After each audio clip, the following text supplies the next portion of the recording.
Достар, бүгін бізде ағылшын тілін үйрену 8-ші сабақ. Бүгінгі сабақта біз to do және to make етістіктерінің айырмашылықтары мен ұқсастықтарын үйренетін боламыз. Жалпы to do және to make етістіктері екеуі де қазақ тілінде аударған кезде жасау деген мағынаны білдіреді. Енді екеуінің қандай айырмашылықтары бар және де оларды екеуінің қайсысын қай кезде қолданамыз, осы туралы сөз қозғайтын болсақ, to do, яғни жасау етістігі, орысша аударғанда делать, совершать, яғни белгілі бір іс-әрекетті жасаған кезде қолданамыз. Екіншісі to make, қазақшасы аудармасы жасау, орысша аудармасы производить, создавать. Яғни біз to make етістігін көп жағдайларда өзіміз қолдан жасаған, өзіміз өндірген нәрселерді айтқан кезде қолданатын боламыз. Енді бұл түсінікті болу үшін біз мысалдарға көз жүгіртейік. Алдымен to do етістігі, яғни біріншісі how do you do, қалың қалай немесе қалайсың деген сияқты амандасқан кезде алдымен hello емес, осыны айтып әңгімеңізді бастап кетсеңіз де болады. Мысалы, бізде қазақ тілінде біреуді көрген кезде қалайсың деп сөзімізді бастап кетеміз. Бұл дәл соған келеді.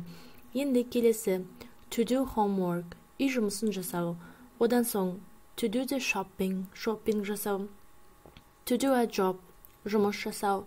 To do the ironing, үтіктеу. To do a harm, залал тигізу. Яғни осы мысалдардың барлығын қарап отырсаңыз, біз белгілі бір әрекетті жасаған кезде осы to do етістігін қолданамыз. Енді to make-ті қай кезде қолданамыз? Көз жүгіртейік.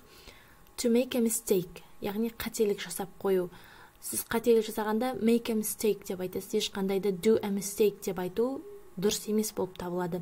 Енді to make a phone call, қоңырау шалу, біреуге хабарлассаңыз, сол make a phone call деп аталады. Келесі to make a list, тізім жасау, яғни сіз супермаркетке немесе бір жерге барғанда тізім, список жасайтын болсаңыз, to make a list деп айта аласыз.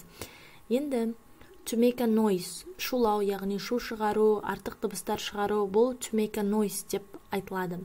To make a speech, сөз сөйлеу. Бұл жай ғана сөз сөйлеу емес, мысалға, отырған көптеген көрермендердің алдына шығып, сахнаға шығып сөз сөйлеу, адамдарға өз айтқаныңызды тыңдату, яғни сол to make a speech деп аталады. Сонымен қатар to make a joke, яғни қалжыңдау немесе әзіл айту. Сіз достарыңызбен немесе туыстарыңызбен отырып, белгілі бір қалжың айтатын болсаңыз, онда сіз make a joke, яғни қалжыңдаған адам болып табыласыз бұл жерде, яғни make етістігі қолданылады. Енді келесі қызықты факт, to make a film, бұл фильм түсіру, яғни сіз фильмді жасау деген сияқты make етістігін қолданасыз. Ал егер суретке түсіру деп айтатын болсаңыз, онда to take a picture деп айтасыз, немесе to take a photo деп айтсаңыздар да болады.